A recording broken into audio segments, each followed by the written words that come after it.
More than half a century after Frank Herbert penned his science fiction epic, the trailer for Dune Part 1 had Paul Atreides declare that a crusade was coming. This stood antithetical to Herbert's original work, which enveloped itself in Arabic and Muslim allegory and inspiration, calling Paul's prophesied rise a jihad. The films themselves do not shy away from the source material. They still serve as a subversive deconstruction of the white savior trope, a trope that itself reflects Western exceptionalism. However, both the initial trailer and widespread Western acclaim for the recent adaptations have made one thing very clear. Should the Western bourgeois be appeased, they will never question whether or not the entertainment before them exists to invalidate themselves and their worldviews. Dune is an Islamic crusade. It is a Hellenist jihad. It is an unholy matrimony. Dune is timeless mythology, art imitating life that in turn seeks enlightenment in art. Dune is about the power of myth, of narrative, and how it shapes reality, how it defines us, and how we go on to define it. The day the flesh shapes, and the flesh the day shapes. Part 1. Centralising the other. And I will make thy seed to multiply as the stars of heaven, and will give unto thy seed all these countries, and in thy seed shall all the nations of the earth be blessed. The story of Paul Atreides is that of Ishmael, the first son of Abraham and his concubine Hagar. In modern Judaism and Christianity, the stars are the lineage of Abraham's second son, Isaac, the grandfather of the 12 tribes of Israel. Just as Abraham's descendants could be counted by the stars, the lineage of Leto I spread throughout the stars as his son and grandson ruled as consecutive emperors of the known universe. While Jesus Christ was a descendant of Isaac, the Prophet Muhammad was a descendant of Ishmael. With this single allusion to Ishmael, Herbert challenges the Eurocentrism of his intended audience. The novel Dune is a modernist work in that it uses the guise of a Hellenistic epic, a story of a hero with an ancient Greek name, to present Islam and the Arab perspective as the central truth of its world. The Islamic nature of Dune goes beyond what is just found in the text itself. Frank Herbert has long been criticised for his unconventional literary style. Many take issue with his sporadic shifts in perspective, his long tangents, and the non-chronological narrative that spoils key moments of the story. However, there's a reason for his style, and said reason is found in the protagonist, Paul Atreides. Paul's burgeoning abilities as both a computational mentat and the Kwisatz Haderach is the perspective that the novel conveys through its style. He can see and computate the past of his ancestors, along with any potential futures. The writing style is unfamiliar to the readers, because Dune is written to reflect how Paul views the world. In his slumber, he attained the omniscience of seeing the present across the entirety of Arrakis and came to understand the foreign land. He was shackled by his deification, unable to escape the power that came with being the Lisan al-Gaib, and lived as a prophet of the Fremen. The story is written as if it came from the perspective of someone becoming utterly enveloped in a culture that is not only inspired by the real-world Bedouin, but of people who are, canonically, in-universe descendants of Sunni Muslims. It once more forces the readers to decentralize, to decolonize their minds in order to understand this culture. In no other way can the readers make it easier for their own way of life.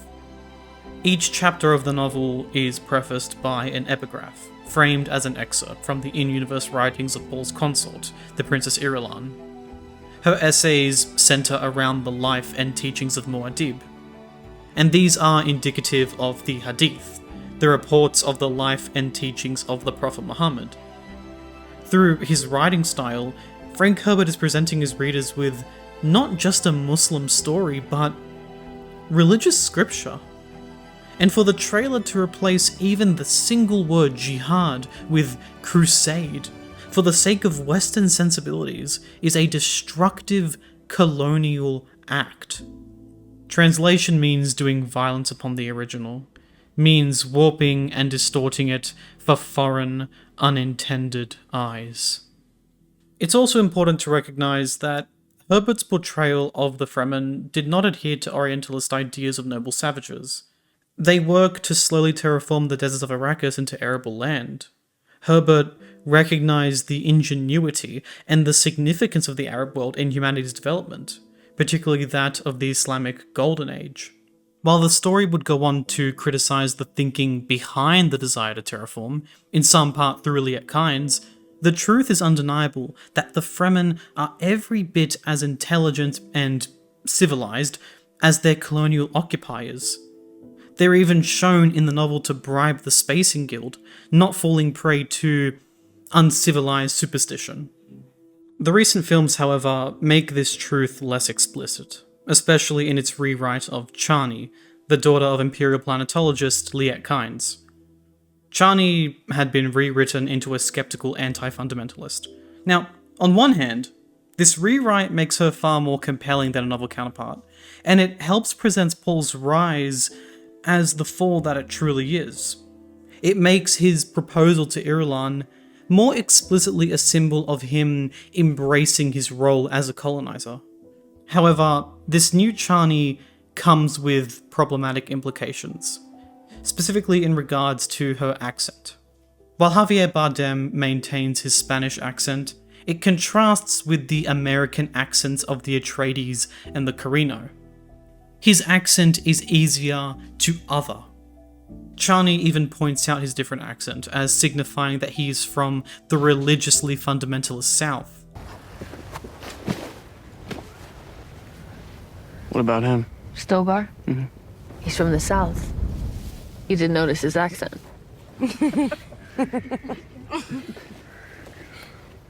Thus, despite Chani's loyalty to her people and her heritage, allowing Zendaya to maintain her American accent gives her the voice of the colonizers. When she's the only person at the end of the second film shown to have walked away from Paul's interstellar jihad, it creates an association between correct progressivism and the West, that progressivism's dichotomy with backwards conservatism can be signified through Oriental signifiers. It adheres to the idea that while the rest of the world should not be ruthlessly subjugated, they still have indigenous primitivism, that it's the West's duty to educate the other. Western liberals, Western audiences, can criticize oppressive regimes and overtly negative colonization, so long as the oppression is obvious and, most importantly, does not imply that the audience, with their Western accents, would not recognize if the modern colonizer is in the wrong. Part 2. Decolonising the narrative. From birth, Paul was to be the Kwisatz Haderach, his destiny shaped by the Bene Gesserit, who secretly controlled the politics of the Empire. The Bene Gesserit are not only visually coded as Christian nuns, but are also named after the real-world Catholic order of the Jesuits. Their scheming across the universe was inspired by the work of Christian missionaries, which is itself a form of Western colonization, one that presents itself as a positive. Their ultimate goal is to breed a powerful ruler to manipulate, one who will politically and genetically unite the houses. Their end goal involves the loss of diversity and the enforcement of a singular power. They want to colonize the stars. I'm going to be discussing Dune Messiah and Children of Dune. If you wish to avoid spoilers, skip to the timestamp here. At the end of Dune Messiah, Paul, a broken and blinded god, walks off into the desert and chooses to die a mortal man. This humbling final act as the mortal Paul Muad'Dib, a Fremen custom for the blind people, is his salvation from the agony of godhood and the golden path.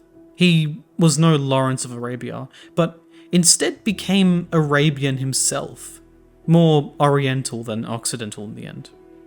It was the first moment in his life in which he was not a colonizer, one trained by the Bene Gesserit and raised as an Atreides. The Golden Path, the Jihad, his reign as emperor, these were all his spiritual Gom Jabbar test, and it was a test that he ultimately failed. Now, the physical test did not simply determine if one was human, but rather if they were susceptible to Bene Gesserit control and in line with their viewpoints. If they were willing and able to put aside their pain in knowledge of a greater truth or mission. In the test, he withstood more pain than any other, and this is reflected in his later actions. It was enough for him to embrace the Jihad as a homogenization of mankind, but he could not continue to push forward along the Golden Path. Walking into the desert was akin to gnawing off his hand to escape a trap. In returning as the nameless blind preacher and children of Dune, he fights against the colonial influence of the Bene Gesserit and the belief that one can assert their will onto others and the world. His murder at the hands of Alia's priests is described matter-of-factly, Kafkaesque in its presentation. It is objective and insignificant. In the end, his deified triumphs are grounded by the feats of his son, his Ozymandian irrelevancy being the very freedom that he so desperately longed for. His life was reduced to a children's story.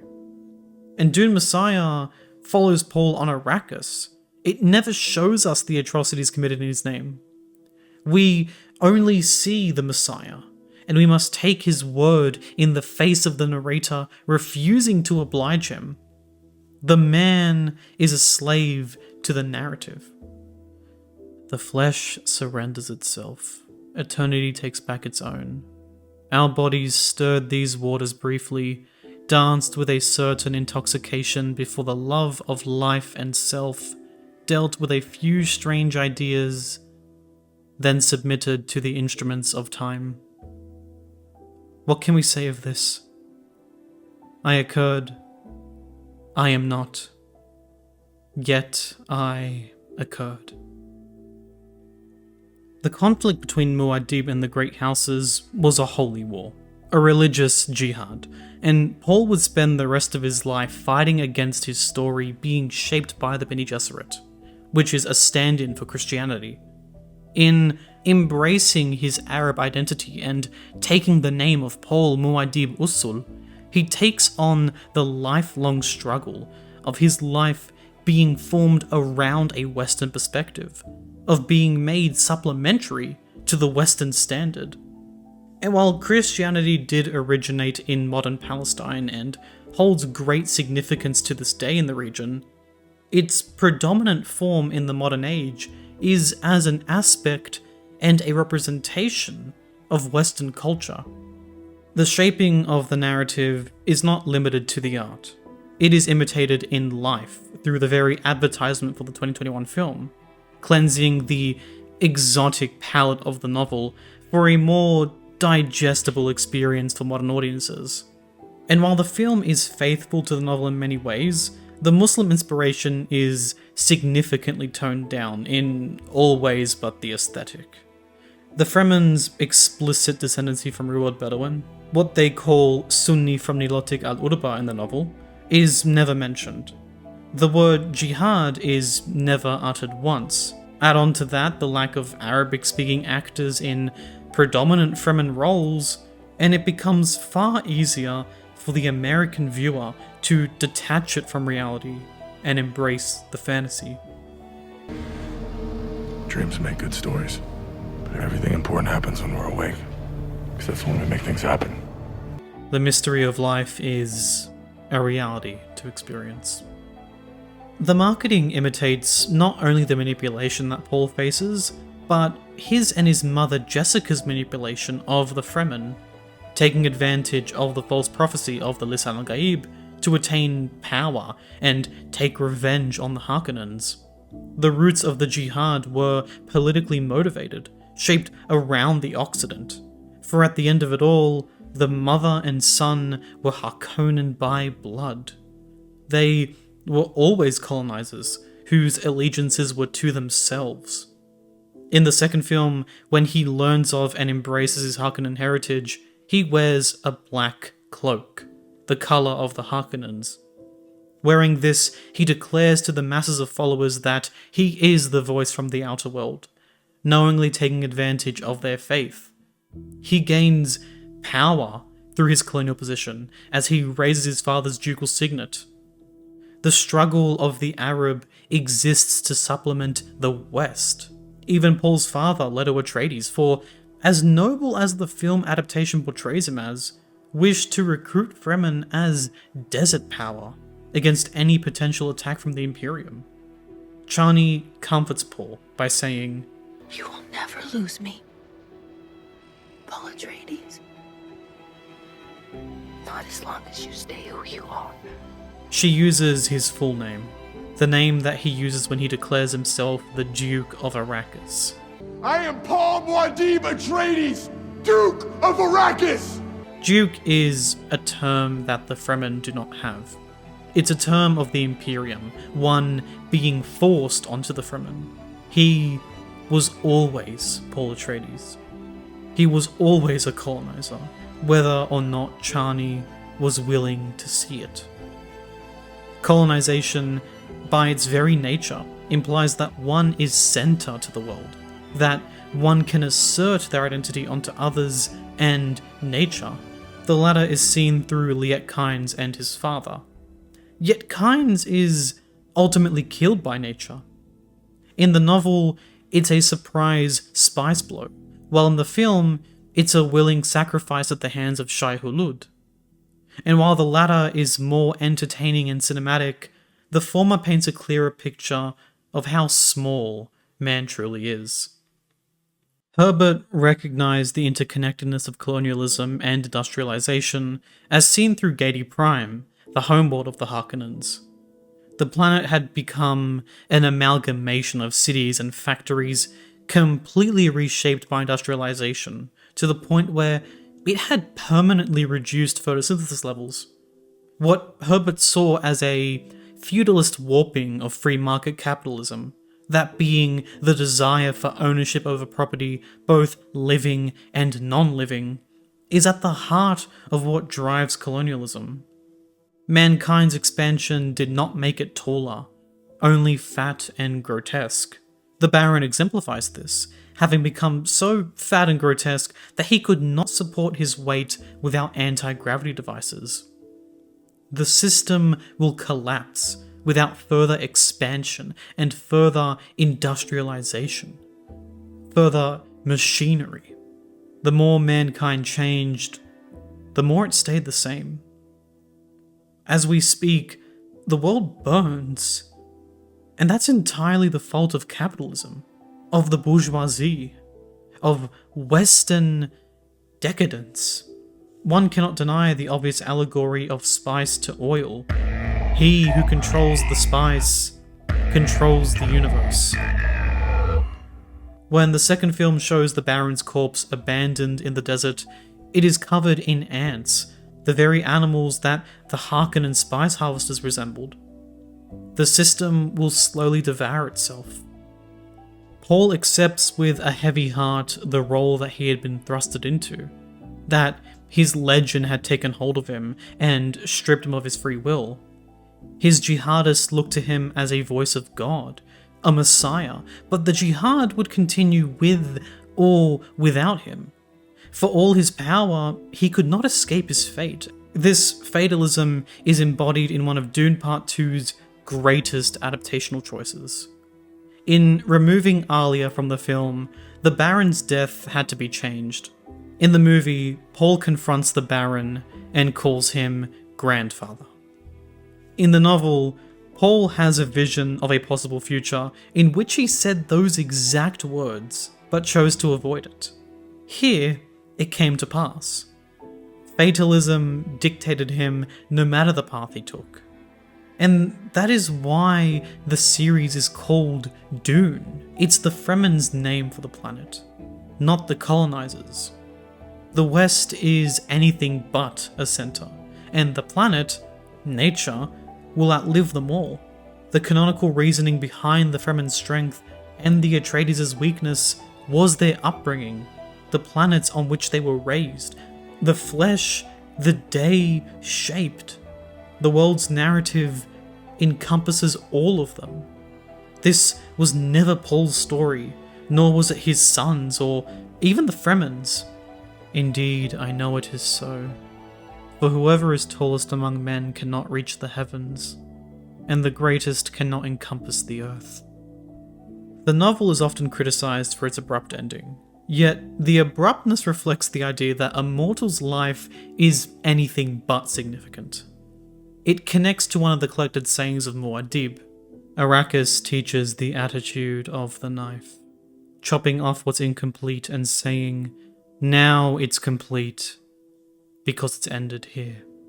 In the second film, the sound of waves can be heard as Fade and Paul prepare to fight. The very scene in which Paul recognizes that there would be no difference should he live or die. No matter what Paul does, his legend will fuel the jihad. He promises to bring paradise, green bliss, in the memory of Liet Kynes. In the novel, Emperor Shaddam and Paul describe it as a garden with rivers, similar to how the Quran describes Jannah. Paul says that God created Arrakis to train the faithful, invoking the Muslim idea of shahadat, that being martyrdom. He, as a false prophet, promises to create paradise on earth.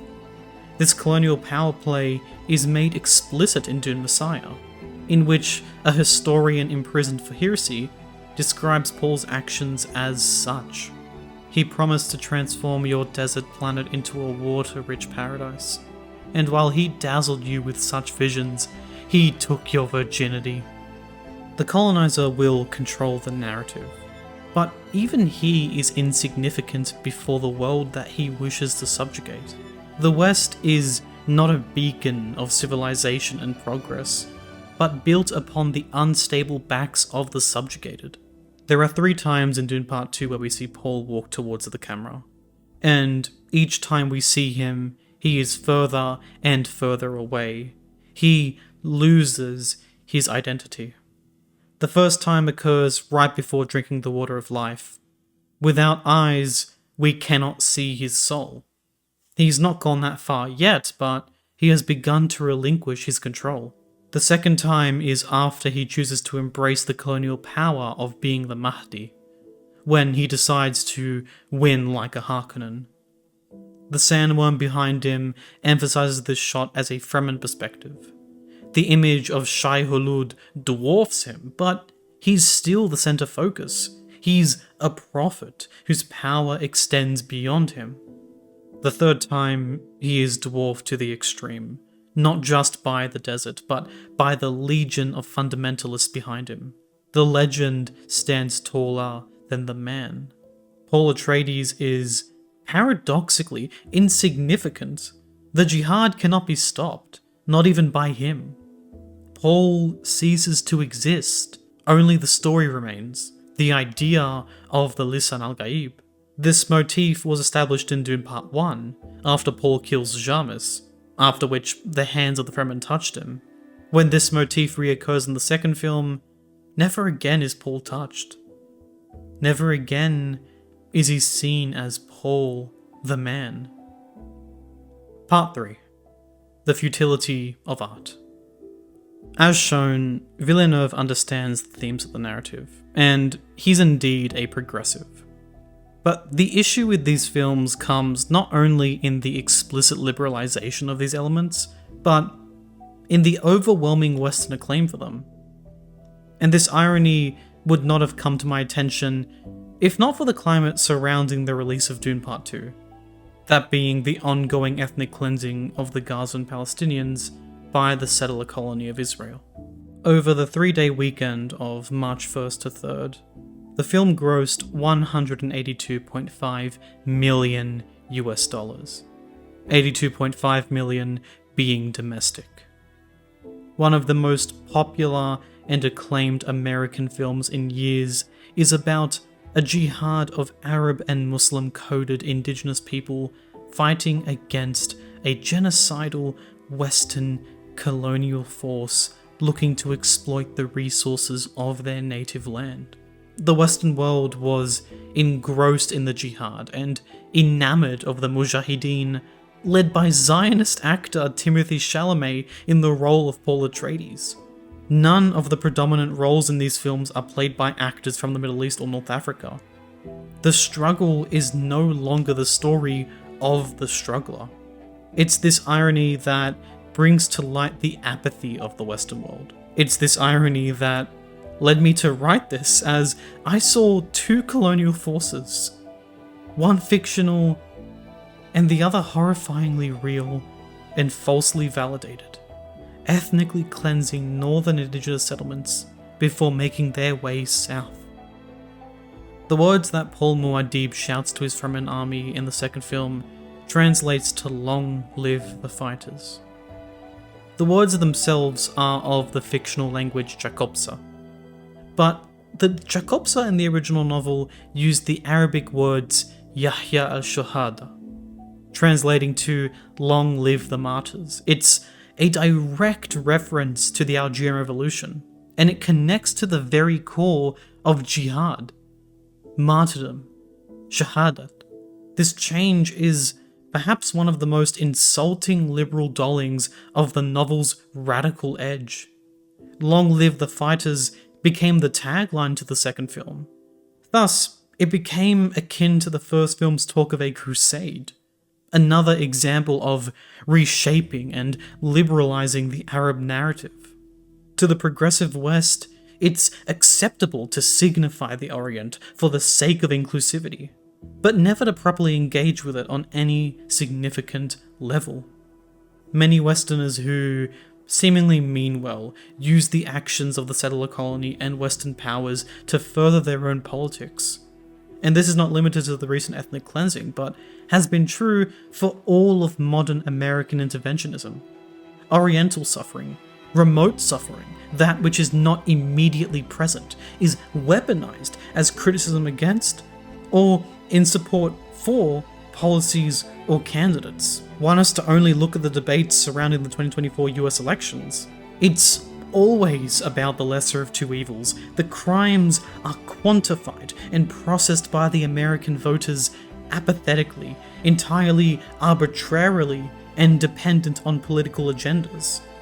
And they will tout winning these elections as moral victories, for their worlds have remained comfortable, even at the unchanging expense of others.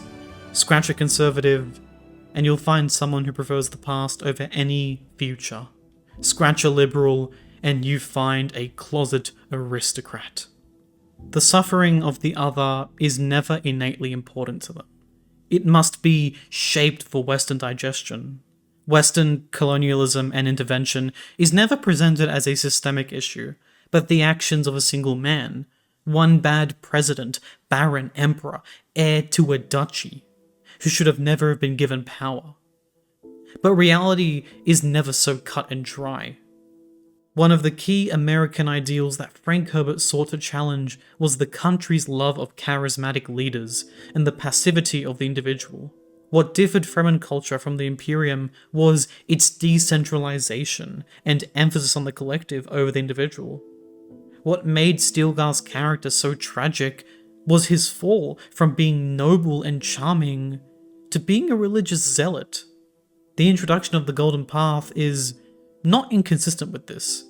Much like Attack on Titan's rumbling, it was only necessary so long as mankind refused to develop critical faculties. So long as they remained willfully ignorant, self-centered, and close-minded. Leto II lived to be overthrown, and that very fact is a tragedy that should have been avoided. The golden path that would lead mankind out of stagnation was also a product of Paul and Leto's upbringing. When Paul tells Liet Kynes of his plan to defeat the Harkonnens, he predicts the ending of the novel, that being his marriage to Princess Irulan. It calls into question the significance of Paul and Leto's status as aristocrats, how being born and raised in positions of privilege would affect how they go about their golden path. It speaks to their feelings of exceptionalism. No more terrible disaster could befall your people than for them to fall into the hands of a hero. In regards to the marriage, Chani in the novel accepts the situation and remains faithful to her love. She was aware of what it would take to accomplish her father's dream, the dream of terraforming the planet, and what necessary politics were required. She, like Jessica, sacrificed for love, knowing that the marriage would help her people. However, Chani in the films recognizes it as Paul choosing to be a colonizer. In taking Irulan's hand, he takes his place as their ruler from the outer world. Chani recognizes that the Fremen will never have true sovereignty. This change also affects the significance of her name, Sihaya, a name used lovingly by Paul in the books. Desert Springtime heralded his green bliss. She completed his Fremen side and knew him intimately. She was his water abundant. But Chani in the films recognizes that the name itself makes her part of the colonizer's story, and she rejects being orientated around him. Her opening monologue in the first film is replaced by Irulan's monologue in the second. My planet Arrakis is so beautiful when the sun is low. Imperial Diary, year 10,191, third comment. The story of the colonized's perspective is taken by the colonizers. More importantly than the charismatic leader, Herbert challenged the notion of the remote being supplementary to the immediate. The universe-spanning civilization of Herbert's world had rejected thinking machines, choosing instead to expand their own consciousness rather than relying on computers, on the computation of others. Herbert sought to make the Westerner feel foreign through his writing, forcing them to expand their worldviews and reject hedonism and self-importance. Languages of the Orient have always been supplementary, having to be translated to be understood. For their words to have meaning and worth, they must be in English. Even the Arab cultural movement known as the Nahda is translated as Arab Renaissance. The norm is the West, and everything is filtered through them. Our very existence, the word Arab, becomes an adjective of differentiation, of othering. But Dune tells the readers otherwise. It makes them feel as if the story was not written for them. However, it seems that Herbert's work is that of yet another opiate of the masses. Villeneuve's adaptation succeeds in many places and exceeds the novel in others. However, I can't help but recognize how depressingly ironic the success of his work is.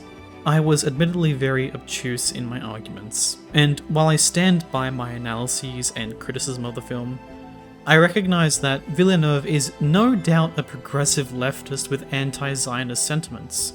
The films have many directorial hints at his unabashed radical beliefs. After all, he made Incendies and worked for years to try and get Footnotes in Gaza off the ground. He has taken the original free market Republican work and filtered it through a leftist perspective. However, there are inevitable and discouraging outcomes. It released in a time of seemingly international concern for the anti-colonial Arab plight, yet its prominent impact has been as a piece of entertainment, of escapism. For all of his efforts, his films, like the novels they're based off, will be yet another performance existing solely to satiate the liberal progressives. In Dune Part 2, when Paul faces the Padishah Emperor Shaddam IV, the camera views Muad'Dib from the eyes of the Emperor, hidden by his Sarukar. Paul, as a masked embodiment of Arab jihad, stares into the audience.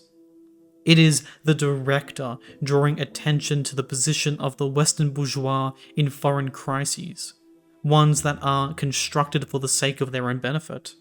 It is the director asking you to think critically of your place. An iconic shot from the film is Paul raising his crysknife as he rallies his legion of fundamentalists. It mirrors Feyd-Rautha doing the same in the Harkonnen arena as he performs for the crowd. For that is what a charismatic leader is, panem essecensis, a distraction to manipulate and make the masses docile. This is what the franchise has been shaped into. I wrote this in March and it's now November. I wanted to make this video earlier. I should have, but now it's no longer a warning. Now it's no longer a plea, because it means that it's even more important now than ever before. Chani contemplates in Part 1's opening monologue, "I wonder who our next oppressors will be." You believe there's a difference between Paul Atreides and Feyd-Rautha, but there isn't. They're Harkonnens. Harkonnen isn't a tribe, it's the system, it's the Corrinos. The Harkonnens live on through Paul and are married into the royal family. The Harkonnens are the Empire. The Atreides hawk and the Harkonnen griffin are both birds of prey. And feeding into the Harkonnen Empire has slowly stripped you, the American people, of your power as voters, of individual citizens. You've participated in a right-wing system that desensitizes you to leftism. As such, the people move to the right, including liberals whom, by their very nature, are closet aristocrats. By their very nature, liberalism is right. Donald Trump was always going to win. Donald Trump was the natural endpoint of American democracy. When the racetrack leans right, you take the rightmost lane to win. The Democrats will never be right enough. The only way forward is to carve a path left. The pot has been boiling for a very long time, and you're finally feeling it. The Dune franchise, as works of art, is about how the day shapes the flesh, and how the flesh shapes the day. And the most insulting thing that can be done for Herbert's and Villeneuve's ambitions is to consume them as entertainment, whilst turning away from the atrocities that you are complacent in. That is how the system has ended up where it is now, through liberal apathy. If this has done anything for you, then let it radicalize you in the face of futility. Let it encourage you to consider the deeper meanings of art. Let it help you decolonize your mind. For what do you hunger, Lord? Monet ventured. For a humankind which can make truly long-term decisions. Do you know the key to that ability, Monet? You have said it many times, Lord. It is the ability to change your mind.